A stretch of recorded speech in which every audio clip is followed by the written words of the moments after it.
encontrar el mensaje en la Biblia. Perfecto, ya encontré el mensaje, ya tengo el texto, una parábola, una guerra, un milagro, el que sea, ya lo tengo. Ahora a ese texto lo que tengo que hacer es aplicarle las técnicas de profundización. Ya cómo profundizo, cómo aprovecho, cómo le saco jugo a ese texto bíblico, cómo aprendo más. Y recuérdese que quiero aprender más de lo obvio, de lo evidente. Hay cosas que son muy obvias, que son muy evidentes, que no necesitan mucho para entender qué es lo que Dios nos está diciendo ahí. Pero hay otras cosas que sí como que necesitamos profundizar, aprender, conocer un poquito más. Y es aquí donde entonces entramos a la primera técnica de profundización, que es la semántica. Recordándoles qué es la semántica, ¿se recuerdan todavía? Ya, la semántica es conocer el significado correcto de las palabras. Y les recuerdo lo que el Papa Francisco en la Evangelii Gaudium, numeral 147, dice sobre esto. Ya lo leímos, pero solo para retomarlo. Numeral 147, Evangelii Gaudium. Ante todo, conviene estar seguros de comprender adecuadamente el significado de las palabras que leemos. Comprender adecuadamente el significado de las palabras que leemos. Quiero insistir en algo que parece evidente, pero que no siempre es tenido en cuenta. El texto bíblico que estudiamos tiene 2000 o 3000 años. Su lenguaje es muy distinto al que utilizamos ahora. Por más que nos parezca entender las palabras que están traducidas a nuestra lengua, eso no significa que comprendemos correctamente cuánto quería expresar el escritor sagrado. Entonces, el reto que nosotros tenemos es conocer el significado de lo que estamos leyendo.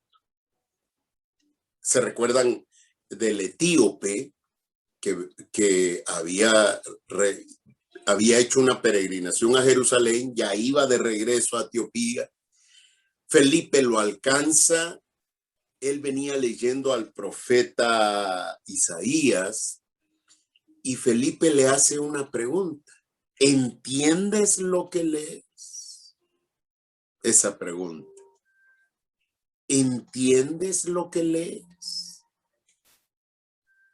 El etíope respondió, ¿y cómo voy a entender si no hay quien me lo explique? Y ahí viene todo lo demás, ¿verdad? Felipe ora por él, recibe el Espíritu Santo. Indudablemente Felipe en ese momento le explica, le anuncia la buena nueva y el etíope continuará su camino de regreso. Pero la expresión esa, ¿entiendes lo que lees? Y ese es el reto que tenemos entonces, entender lo que estamos leyendo, entender correctamente el significado de las palabras que leemos. Para eso dijimos que es necesario tener a mano un buen diccionario. Yo les sugería en la última oportunidad, está en línea, ustedes lo pueden tener en su dispositivo, el diccionario de la Real Academia Española, la RAE, ¿ya? Porque la Real Academia Española nos va a poner, es la que rige el idioma español, que es el que nosotros estamos empleando en este momento, y entonces nos guiará en comprender exactamente las palabras que estamos leyendo, qué significa.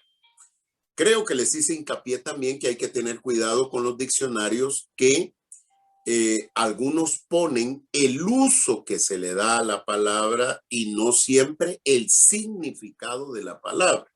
Normalmente en un buen diccionario como les decía de la RAE, lo primero es el significado de la palabra. Ya lo que pone después son los usos que se le dan a la palabra. Por ejemplo, cuando hablamos de la palabra fatiga, se recuerdan que reflexionábamos sobre eso, extenuarse, cansancio, pero se habla también de la fatiga de los metales, y esa ya es otra cosa, es el uso que se le da a la palabra. Nada más tener cuidado con eso. Entonces, también hablamos, y creo que alcancé a decirles que es bueno tener un buen diccionario bíblico, ¿ya? Y por ahí les sugería, creo que les sugerí uno, estoy en lo correcto, pero ahí lo pueden alcanzar a ver un poquito. Ese es el diccionario. Claro que ustedes lo van a ver al revés, pero esa es la portada, Diccionario de la Biblia. Abajo dice Editorial Herder, pero no se preocupen, ya se lo mandé a la hermana Patti y ella nos hará el favor de enviar. Cuando ustedes puedan, compren. Siempre va a ser de utilidad. Ese es un libro de consulta que siempre va a ser de utilidad, ¿ya? Siempre va a ser una bendición tener un buen diccionario bíblico y ese es uno muy recomendado. Muy bien. Entonces, y el diccionario bíblico es importante porque, por ejemplo, les decía yo, todos los nombres en la Biblia tienen un significado. El nombre de los dos hijos de José, Manasés y Efraín. Manasés significa olvidar. Dios me ha hecho olvidar. Y José, en Egipto, primer ministro, casado con el primer hijo, ¿qué dice José? Bueno, el otro José, que ya se nos fue, dijo, ya olvidé, ya lo pasado, pasado. No me es algo parecido, está diciendo José con Manasés. Dios me ha hecho olvidar. De tal manera que uno no viva anclado, esclavizado al pasado, a cosas que ya sucedieron, que nos siguen robando la paz, que nos siguen entristeciendo, ¿ya? ¿Y qué significa la palabra recordar? Recordare. Revolver, corazón, dare, dar. ¿Qué significa la palabra recordar? Volver a dar el corazón. Y si yo sigo anclado al pasado y si a usted le gusta guardar datos de lo que pasó, querido diario, fue un viernes 13 en una noche gris, cuando salí, híjoles, va a estar siempre deprimido, siempre recordando tristezas. Ya olvidé. Manasés, Dios me ha hecho olvidar. Y el segundo nombre, el otro nombre que le dio, mejor dicho, al segundo de sus hijos José, fue Efraín. De ahí ustedes van a entender por qué no hay tribu de José, porque se asume el nombre de los dos hijos de José, Manasés y Efraín, la tribu de Manasés y de Efraín, para hacer las 12 tribus de Israel. Pero ¿qué significa Efraín? Dios me ha hecho fructificar, Dios me ha hecho fecundo en el país que solamente me ha dado sufrimiento. Mire qué bonito.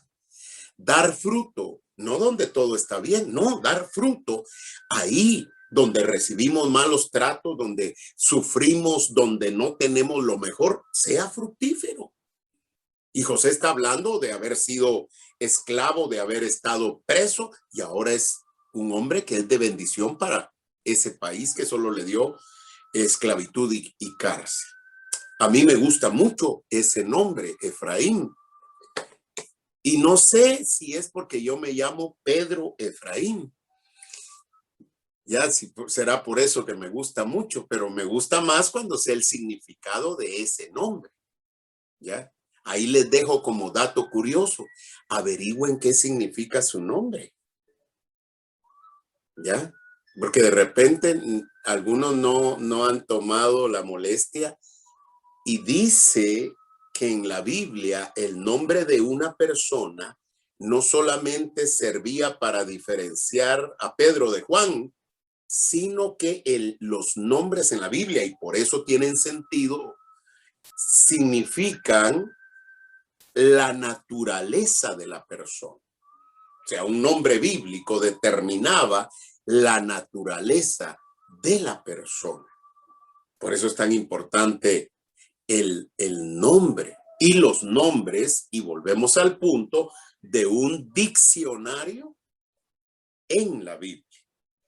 ¿Ya? Un diccionario que nos hable propiamente de la Biblia. Así que, y ustedes van a encontrar muchos términos bíblicos y cómo va a ser de utilidad conocer qué significan nombres, situaciones en la Biblia. Recuerden que estamos tratando de estudiar o conocer el significado original, correcto de las palabras. E indudablemente necesitamos de un buen diccionario bíblico, y yo les decía también sobre la necesidad de un diccionario etimológico. Ese sí cuesta un poquito más conseguirlo. Ese, si alguna vez lo buscan, hay que leer si realmente nos va a ser útil. Porque una vez yo andaba en una librería buscando un diccionario etimológico, pero era demasiado técnico. Era para especialistas del idioma, para los que se dedican a la literatura, al idioma. Muy bueno, pero no era práctico para nosotros. Entonces, si consiguen un diccionario etimológico, va a ser de mucha ayuda. Creo que alcancé a enseñarles la última vez un diccionario etimológico, ¿verdad? Ajá. Entonces, sí, yo recuerdo que se los había mostrado. Entonces, así como ese, habrá que buscarlo. Eso sería no tan prioritario. Es más prioritario el de la RAE, tener un buen diccionario de la Biblia, y de ahí ya de ganancia. Si pueden conseguir un diccionario etimológico, va a ser de bendición. Amén. A ver, ahí lo primero, recuérdense, cuando hemos hablado de la técnica de la semántica, es buscar las palabras que ameriten ser estudiadas, ¿verdad? Entonces, si yo empiezo a leer este texto, me llaman la atención palabras como progreso, evangelio, pretorio, voy siguiendo la lectura ahí, alentados, intrepidez, predican a Cristo por envidia, rivalidad, Hipocresía y tribulación, hipocresía, sinceridad, por decir algunas de las palabras que aparecen en ese texto. Muy bien. Voy a pedirles entonces a los que pudieron trabajar un poquito con esta tarea que participemos ahora. ¿Qué fue lo que fuimos encontrando? Y que recuérdense que el objetivo al hacer esto es comprender lo que leemos y que se nos amplíe el mensaje a partir del texto que estamos estudiando. Muy bien. Entonces, empecemos con la tarea. A ver, los que pudieron buscar, si no lo pudo hacer, ya les dije que una de las formas sencillas de los recursos que ahora tenemos y que antes, cuando nosotros empezamos a predicar, no lo teníamos, es que usted en su dispositivo puede poner ahí en San Google significado de la palabra tal, e inmediatamente les va a dar el significado de la palabra. Así que los que no hicieron la tarea y tienen en sus manos un dispositivo, aparte del que están utilizando para recibir el curso, empecemos. A ver, les decía, versículo 12, el apóstol Pablo dice: quiero que sepáis, hermanos, que lo que me ha sucedido ha contribuido más bien al progreso del evangelio? A ver, dos palabras. ¿Quién encontró el significado de la palabra progreso? Sencillo. Mejorar, avanzar. La palabra progreso me hace pensar en mejorar y avanzar.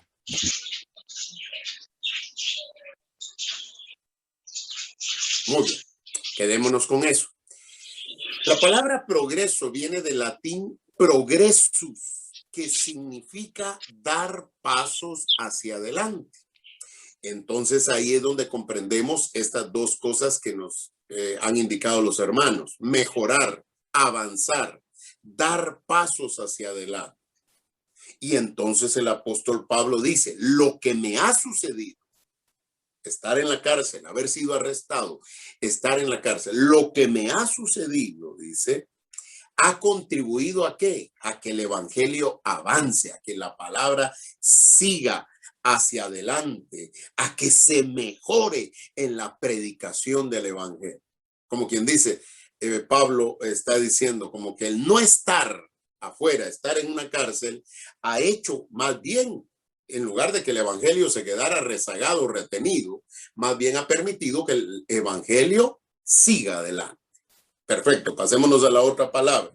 Evangelio, esa está mucho más fácil, la usamos habitualmente y algunos de pronto ya tienen qué significa. A ver, la palabra evangelio.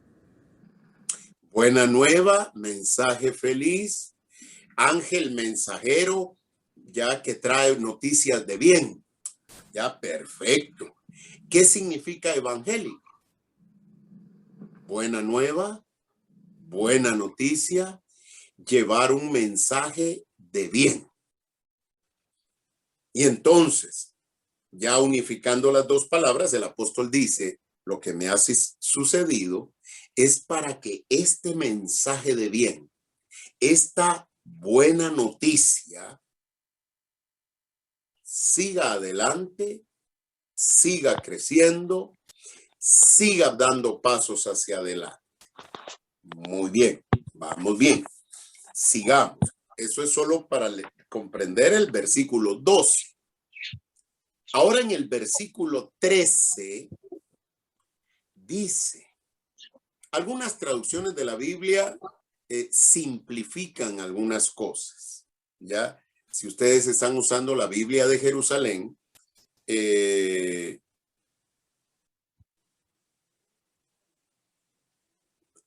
utilicen siempre las notas de pie de página y lo que estamos haciendo ahora, un buen diccionario para ir entendiendo el significado de las palabras. Entonces dice el versículo 13, de tal forma que se ha hecho público en todo el pretorio y entre todos los demás que me hallo en cadenas por Cristo. Se ha hecho público. Y entonces uno dice, bueno, ¿y qué será eso del pretorio? Exacto, ahí se une con lo que la hermana compartía anteriormente. Era la residencia, el palacio donde vivía el pretor romano. Ya, el pretor era como el gobernador romano, podríamos decir. A su cargo él tenía a centuriones. Un centurión era el jefe de 100 soldados. No me recuerdo exactamente ahorita si un pretor tenía a su cargo 6 centuriones, una legión, a eso se le conocía ya como una legión romana. Entonces estamos hablando de una especie de gobernador romano y ese pretorio era el lugar donde reside ya el gobernador romano. Entonces recuérdese, ahí estamos hablando de centuriones y de soldados, de guardias. Ya, si por lo menos tenía 6 centuriones, estamos hablando de 600 hombres. ¿Ya? Entonces Pablo dice aquí, de tal forma que se ha hecho público en todo el pretorio y entre los demás, o sea, chismosos que son, ¿verdad? Ya habían dicho por todos lados que Pablo se hallaba en cadenas. Mire, cuando algo así sucede, algunos se alegran y otros se ponen tristes. Ya cuando se riega la noticia, los que se ponen alegres son los que no nos aman, los que no nos aprecian, ni aprecian la buena nueva ni el evangelio. Al fin cayó, está en la cárcel este hombre. Qué bueno. Esos son los que se alegran. Y los que se ponen tristes son los hermanos en la fe, los discípulos, los que quieren escuchar a Pablo, los amigos de Pablo. Y entonces, ¿qué creen ustedes que va a suceder cuando algo nos pase a nosotros? ¿Ya? Algunos van a decir, qué bueno que este se enfermó, ojalá que se muera. Y otros van a decir, ay, qué tristeza, vamos a orar para que el Señor lo levante y lo saque adelante. Bueno, ya se enteraron todos los demás. Sigamos, versículo 14. Y la mayor parte de los hermanos, alentados en el Señor por mis cadenas. A ver, la palabra alentados, ¿qué significa? Mire, dos palabras que complementan. Animoso, valiente. Eso viene de aliento, tiene aliento, tiene vida, tiene ganas, valentía, claro, ¿ya? Entonces, mire qué bonito. Que Pablo estuviera preso, que estuviera en cadenas, dice que hizo que los hermanos estuvieran alentados en el Señor por mis cadenas, dice, y aquí aparece otra palabra, y tienen mayor intrepidez en anunciar sin temor la palabra. Otra palabra, ¿cuál es? Intrepidez. A ver, ¿y qué significa esa palabra? Intrepidez. Arrojo, valor en el peligro. A ver, mis hermanos y hermanas, ¿ustedes son intrépidos o no? ¿O rápido los asusta una pandemia? Valor y intrepidez, arrojo. Imagínense, han metido a Pablo en la cárcel. Lo que uno pensaría, si uno estuviera por ahí, diría, ay, no, nos van a meter nosotros al bote también. Mejor ya no hagamos nada, mejor ni abramos la boca, porque si no nos van a meter a nosotros a la cárcel al igual. No, dice Pablo. Mis cadenas en la cárcel ha hecho que otros agarren la bandera, como cuando en una batalla, se recuerdan ustedes, herían al que llevaba la bandera, otro rápido levantaba la bandera y a seguir adelante. Eso es lo que está diciendo Pablo. Ahora hay hermanos que están animosos, con buen ánimo, con aliento, con valentía, con arrojo, y están llevando la palabra con mayor intrepidez. Ya, mire qué bonito. En lugar de que esto los bajara, ya que esto llevara a decir, no, mejor ya ni abramos el pico, porque así como están poniendo las cosas de difíciles, no, ya, y de repente hasta ya vio que alguien en la casa podría hasta decirnos, mire, ya vio lo que le pasa a los predicadores, mire lo que le pasó a Pablo, ahí está en la cárcel. ¿Usted quiere que le pase lo mismo? Aprenda, ya no, mejor quédese en la casa guardadito, ya no diga nada, cierre el pico. Hasta eso nos recomendarían a nosotros. Pero Pablo, ¿qué está diciendo? ¿Qué ha provocado el que él esté en prisión? Que los hermanos agarren más ánimo, arrojo, valentía, ¿ya? Y que sigan, ¿ya? Llevando esa palabra y esa buena nueva. Así que, hermanos, las situaciones adversas que viven otros siervos de Dios nos debe de llevar a nosotros ¿a qué? A tomar valor, a tomar la estafeta, a agarrar la bandera y seguir llevando la buena nueva. Amén. Amén. Muy bien, sigamos con la lectura.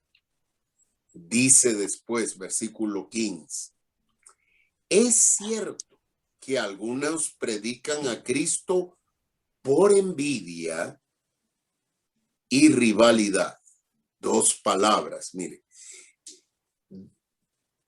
Cierto, dice el apóstol Pablo, que algunos predican por envidia. A ver, ¿qué significa la palabra envidia? Tristeza o enojo por lo bueno que otro posee y que yo no tengo. Esa es la envidia. Esconder motivos reales o sentimientos. El envidioso nunca va a querer que los demás vean que siente eso. Híjole, ya vieron, la envidia es un pecado capital y la envidia va acompañado de otras cosas. Aborrecer, despreciar, hasta querer acabar con la vida del otro, con tal de poseer lo que él tiene y yo no tengo. Y dice el apóstol Pablo, algunos están predicando a Cristo por Envidia. ¿Ya? ¿Y qué es la envidia? Que, miren, y yo le añado a lo que han dicho los hermanos ahorita, envidia. Ahora vendría el diccionario que les enseñé, ¿verdad? El verdecito, el etimológico. Envidia, ¿sabe qué es? ¿De dónde viene la palabra envidia? Viene de invidere, se los voy a buscar exactamente aquí. Envidia, dice, de latín invidia, derivado de invidere. Capte la idea. Invidere. Mirar mal, no mirar bien. Y entonces dice, invidere, que significa mirar con malos ojos. ¿Qué significa la envidia entonces? Algo terrible. Mirar con malos ojos. Mire, el envidioso, yo sé que ustedes son santos, que nunca han sentido eso, pero el envidioso hasta se le achiquitan los ojos cuando mira a otro así, mire. Eso significa mirar mal, mirar con malos ojos. ¿Ya? Llega el vecino con carro nuevo, modelo 2022, ¿qué 21? 22. Se corre una cortinita, se acerca, se le achiquitan los ojos, mira mal, mira con envidia y dice, narcotraficante ha de ser. Porque nadie viene con un carro así de un día para otro. ¿Cómo se llama eso? Envidia. Envidia. A ver, entra a un salón una mujer guapa, bonita, bien vestida. Solo díganme, ¿quién la mira más, los hombres o las mujeres? Las mujeres. Para criticarlos, hermano. Pero ya vieron cómo la miran. Miren, mírenme a mí un momento. Se le quedan viendo así. La miran de pies a cabeza y luego voltean la cara. Hacen así. ¿Cómo se llama eso? Mirar mal. Mirar con malos ojos. Lo que otro tiene yo no tengo. Lo que yo desearía tener y no tengo.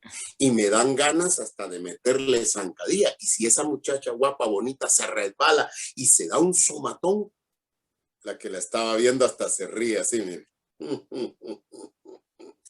Bueno, está por presumida. Porque la envidia también es alegría por el fracaso o la caída del otro. El vecino que llegó con carro nuevo, al otro día el carro llega todo estrellado, ya se chocó. La cortinita se corre y aquella satisfacción. Bueno, está. ¿Cómo se llama eso? Envidia.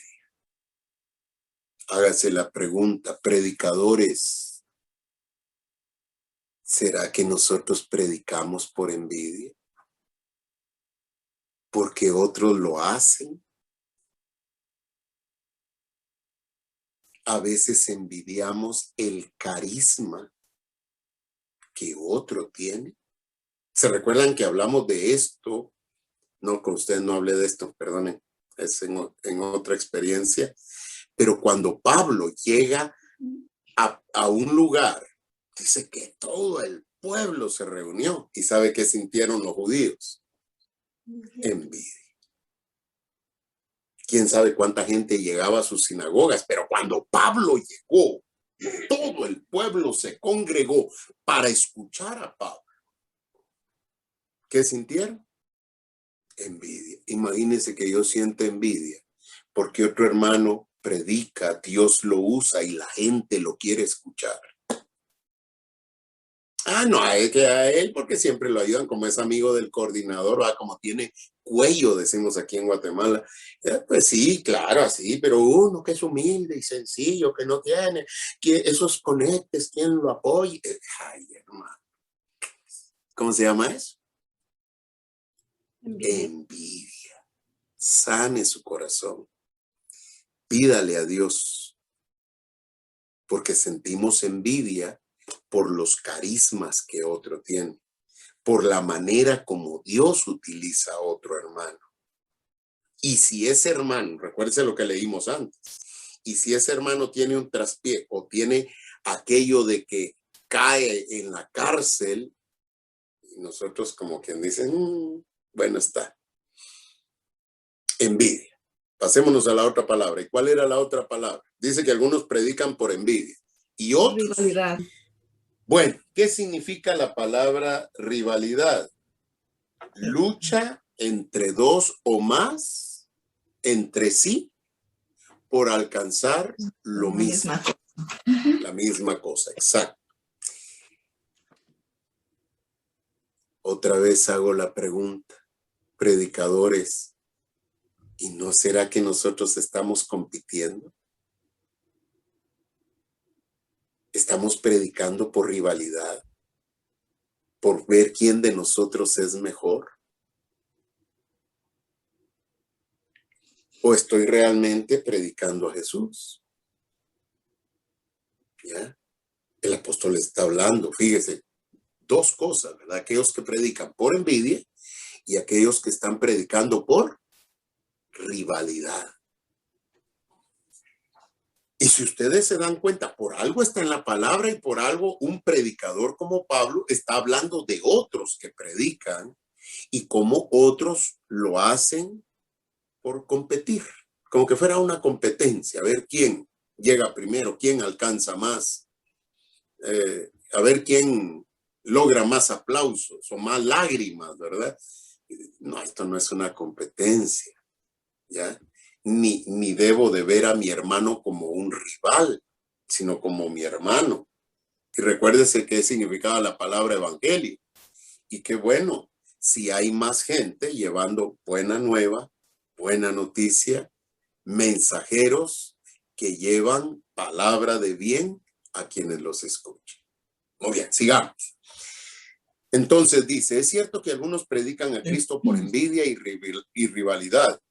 Hay bien, pero fíjate, como que aparecen tres, ¿verdad? Y termina el apóstol diciendo aquí, pero también hay otros que lo hacen con buena intención. Unos lo hacen por envidia, otros lo hacen por rivalidad y otros con pureza de intención, con buena intención. Les dejo el pensamiento, hermanos, dentro de esas tres categorías, ¿dónde quedamos cada uno de nosotros? Hagámonos nuestro buen examen. Es fácil detectar si uno es envidioso. ¿Y cómo detecto si yo soy envidioso? Cuando lo que hace otro me hace sentir mal. Cuando a otro le dan un ascenso en el trabajo y yo no. Y eso me hace sentir mal. Cuando la felicidad de otro me molesta porque yo no soy tan feliz. Entonces, un buen examen, ¿verdad? Para ver si no soy yo una persona envidiosa. Luego, para ver si no estoy compitiendo, estoy predicando para competir con otros. Imagínense cuando hay un grupo de predicadores, a veces como que ya lo estamos haciendo por competir entre nosotros. O como dice el apóstol aquí, hacerlo con buena intención, con pureza de intención. Bueno, sigamos. ¿Qué dice más adelante? Dice, hablando sobre estos últimos que lo hacen con buena intención, dice, estos por amor, sabiendo que yo estoy puesto para defender el evangelio. Los que lo hacen con buena intención lo están haciendo con amor. Y dice el apóstol, sabiendo que yo estoy siempre puesto para defender el evangelio. Aquellos por rivalidad, no con puras intenciones, pensando que aumentan la tribulación de mis cadenas. Miren, hermanos, aquí hay un punto al que es difícil llegar. ¿Cuál es el punto difícil de llegar?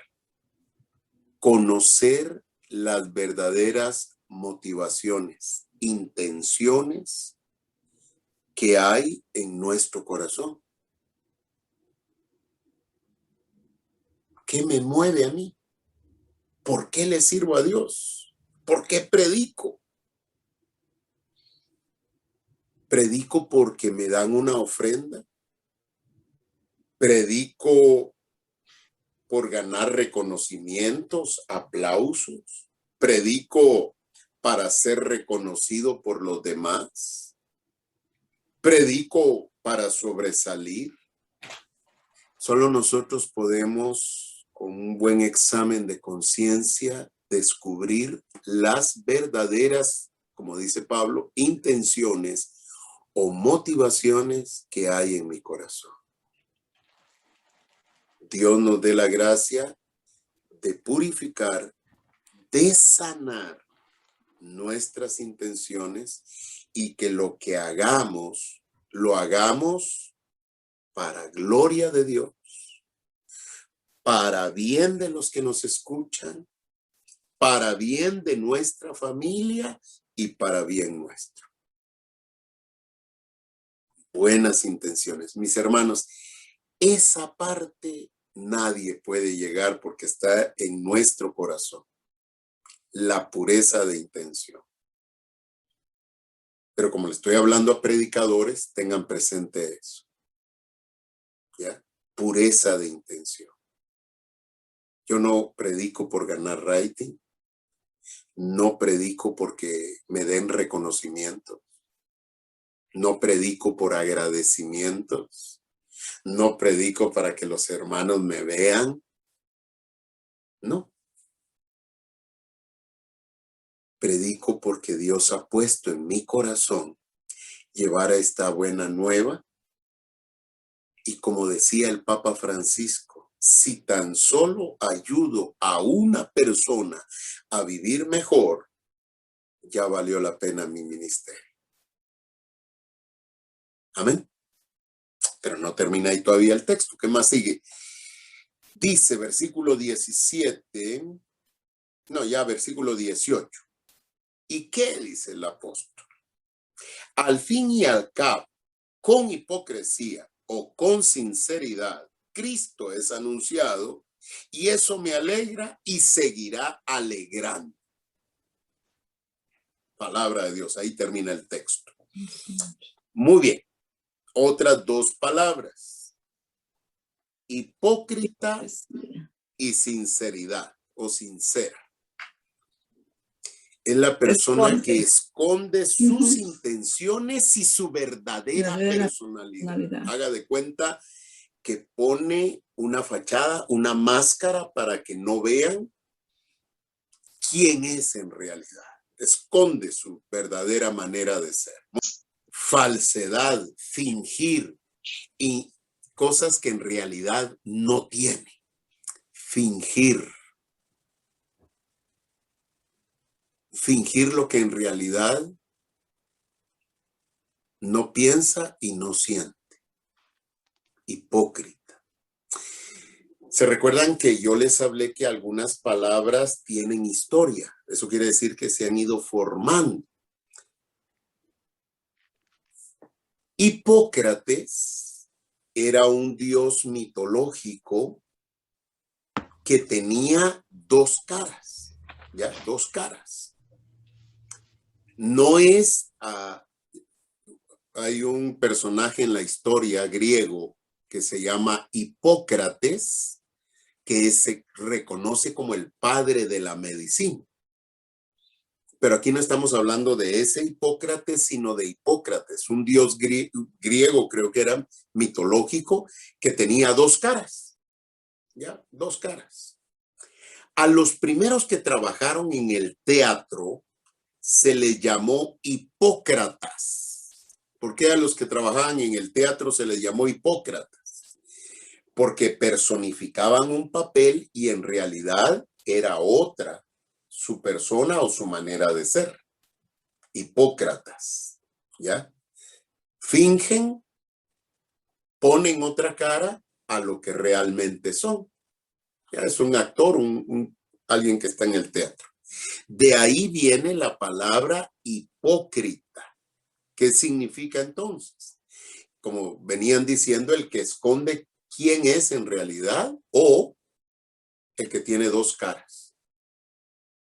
Una es la que finge o muestra y otra es la que realmente tiene y lo que realmente es. Ya, buena reflexión porque estamos en Cuaresma. ¿Seré yo una persona hipócrita? ¿Finjo? ¿Ya? Mire, afuera lo conocen. Ay, mire qué amor, qué dulce, qué preciosa persona. Y en su casa le dicen Shrek. Por no decirle el ogro de la casa. Entonces una cara estoy mostrando y otra cara es lo que realmente soy. Bueno, hipócrita. Y la otra palabra, sinceridad o sincera. Transparente. Mire, comprender eso, transparente, un vidrio, se mira por todos lados. ¿Ya? Habla con la verdad. Sencillez, veracidad en su modo de comportarse, libre de fingimiento. O sea, como que viniera siendo lo contrario a lo que acabamos de decir. No tener segundas intenciones, hablar o ser coherente con la verdad. Muy bien. No fingir. Se recuerda siempre la palabra verdad. ¿Ya? Muy bien. Sinceridad. Dios nos dé a nosotros la gracia de ser transparente, como decía ahí, de actuar y pensar con la verdad en lo que es correcto. Y la palabra sinceridad también tiene historia. En las esculturas de mármol, cuando se añadía una pieza o cuando se iba un cincelazo de más, se cubría la parte donde está el error con cera. Entonces, el mármol con la cera se confunden fácilmente. ¿Ya? Pero venía, digámoslo, el que iba a ver la calidad de la obra y traía como una especie de punzón y empezaba a toda la pieza a ver si no tenía cera. Entonces al final decía sin cera, sin amalgama, sin defecto, sin parches. ¿Ya? Es una pieza única, bien hecha. Sincera, de ahí viene la palabra sincera, sin cera, de una sola pieza, correcto. Y se complementa con lo que entonces acabamos de escuchar. Conclusión de esto entonces, dice el apóstol Pablo, algunos predican hipócritamente. Otros lo hacen con sinceridad. Y fíjese cómo concluye el apóstol Pablo aquí. Y que, al fin y al cabo, con hipocresía o con sinceridad, Cristo es anunciado y esto me alegra y seguirá alegrando. Ahora veamos al apóstol Pablo. ¿Sabe cómo veo yo al apóstol Pablo? Un hombre que no predica por rivalidad, por envidia, ni hipócritamente. Un hombre que dice, bueno, algunos lo hacen por rivalidad, otros lo hacen por envidia, otros lo hacen hipócritamente. Pero bueno, dice el apóstol, al fin y al cabo, lo importante es que Cristo es anunciado. Mire, eso es tener un corazón sano, sin malos sentimientos, ni heridas, ni envidia, ni rivalidad. Casi como que el apóstol dice, bueno, al fin y al cabo lo que importa es que está siendo anunciado Cristo y eso me alegra. Dios nos dé a nosotros un corazón como el del apóstol Pablo, ya que sea una predicación sin fingir, una predicación sin estar compitiendo con otros, que nos sintamos alentados, intrépidos, que nos sintamos con pureza de intención en esta buena nueva de llevar el evangelio, en esta misión que tenemos. Amén. Muy bien. Ya vieron cómo el estudiar las palabras, ahí es donde ustedes se dan cuenta cómo un predicador de unos versículos tiene para desarrollar todo un tema.